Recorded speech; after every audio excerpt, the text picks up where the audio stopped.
vienu tādu kā tēzi. Nezinu, bet tā ir mana sajūta, ka mēs esam kļuvuši dēļ Eiropas līdzekļiem. Latvija kļuvusi ātrāk bagāta nekā gudra. Parasti cilvēks aug prātā un viņš aug naudā.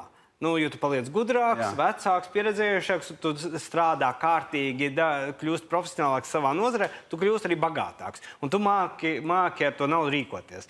Mēs dabūjām bagātā onkuļa mantojumu. Un tad aiziet. Tad tur sāk... Un nebija limiti. Un nosacīja. Nebija pateikts 10 000 mēnesī tērēt. Kāriņa citāts. Naudu vairāk kā nekad. Tā ir pilnīgi taisnība, Filips. Un mēs esam vienkārši notrālinājuši tās iespējas dēļ tā, ka mums bija naudas vairāk nekā saprāt.